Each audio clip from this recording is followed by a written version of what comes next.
قلنا بعنوان حكايه ثوره يناير. عايشين سنين وسنين في ذل، عايشين سنين وسنين في ذل، والخوف علامه مسجله. راضيين وقلنا عيشه فل. فرعون تجبر وافترى.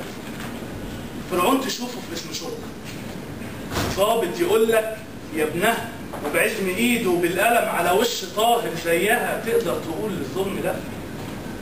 تقدر تقول للظلم لا؟ لا. طب اختك وامك بنت عمك بكره يجوا يشرفوا وبوحش منهم او عصايه الدم ينزل والفيديو سجل صرخه، او كيسين هيروين وبامبو والشهود بالاجره هم، تقدر تقول للظلم لا؟ طب فرعون تشوفه في الوزاره باع الاراضي بالخساره والعز يعلى، الناس تموت على ربع شقه على المحاره. فرعون في بير بترول كبير، فرعون في بير بترول كبير ودي بايع خيره لاسرائيل. فرعون بيستصلح اراضي، فرعون بيستصلح اراضي وبالكيماوي يرشها سرطان ورب وقلنا عادي والوباء تمها. فرعون في مستشفى الغلابه، فرعون في مستشفى الغلابه بالدم وهو يسمهم، سايب ضميره في العياده والموت مصيرهم كلهم. فرعون تشوفه في قلب جامعه، فرعون تشوفه في قلب جامعه عايش حياته يفترى على كل طالب ما معهوش من حد واسطه يفترى. فرعون رجل اعمال كبير، في السياسه بلطجي، وفي مجلس الامه امير عايش حياته اونطجي. فرعون يقول لك انتخب حزب السعاده والهنا، هتقول بحبك خمسينية، هتقول كرهتك بالعصايه، تقدر تقول للظلم لا؟ هقدر واقول للظلم، هقدر واقول للظلم لا، وهنزل واقول للظلم لا. هقدر واقول للظلم لا وهنزل واقول للظلم لا. وفي عيد ميلاد فرعون صغير نزلت وقلت كفايه لا. هقدر واقول للظلم لا وهنزل واقول للظلم لا. وفي عيد ميلاد فرعون صغير نزلت وقلت كفايه ردوا عليا بالعصايه والدموع من عيني والرصاص من كل حته. واخويا مات يا ناس شهيد، اخويا مات يا ناس شهيد. وعاكي تبكي يا امي، وعاكي تبكي يا امي، ده الدمع عند بلادي على ارض سال دمي واخويا هو اللي كان نفسي يوم اساله، كان نفسي يوم اساله ده في شرع مين كان؟ كان نفسي يوم اساله ده في شرع مين كان؟ اقتل اخويا واختي بالغدر والاجرام.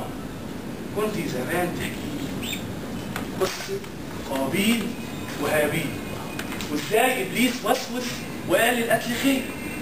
ده انا عشت في حياتي بقول القتل يعني شيطان، القتل يعني شيطان، يعني في يوم ما انقتل هموت وانا فرحان داخل لجنه ربي وهو في السافلين.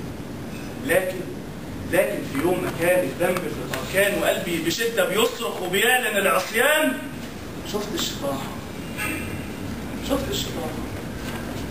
زعلان منك يا امي، كذبتي عليا ليه؟ قلتي زمان ده ابوك ضحى بكل مليء لاجل انت تعيش مبسوط وتحس بالحريه.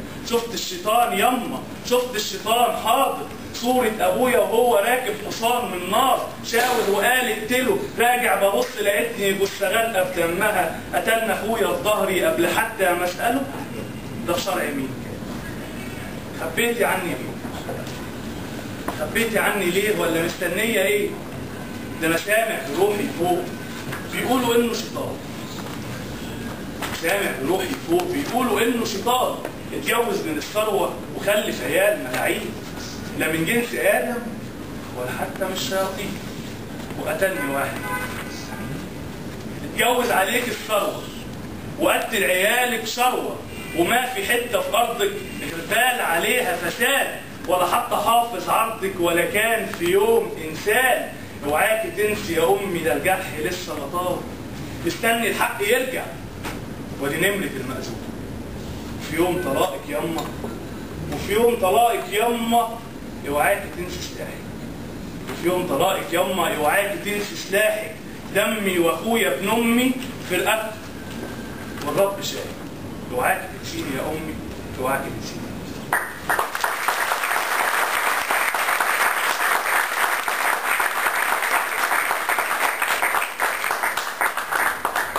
القصيدة اسمها حكاية ثورة يناير، أنا اللي كتبتها. يمكن كلماتها أو القافية اللي فيها هي شعر عامي عامة، بس يمكن ما تجيش حاجة في الشعراء اللي اتقال اسمهم أبو محمود درويش أو في جميع الشعراء اللي لسه اتقال أساميهم.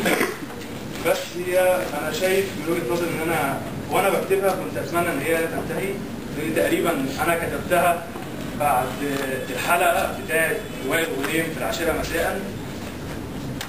معرفش كان في إحساس غريب مسيطر عليا إن صور الشهداء اللي اتعرضت والإحساس بتاعه بيتكلم. حسيت إن الناس دي ما ينفعش إن هي ذكراهم تتنسي. يعني لو سألت 85 مليون مصري يحبوا مصر هيقولوا لو سألتهم تموت عشان مصر هيقولوا بس وقت التنفيذ اللي بيموت هو اللي ربنا عايزه وهو اللي بيكون نوايا بنية صادقة. فالناس اللي ماتت دي ربنا زي ما بيقولوا اختارها، ولازم احنا نفضل فاكرينهم طول عمرنا. لذلك لا أريد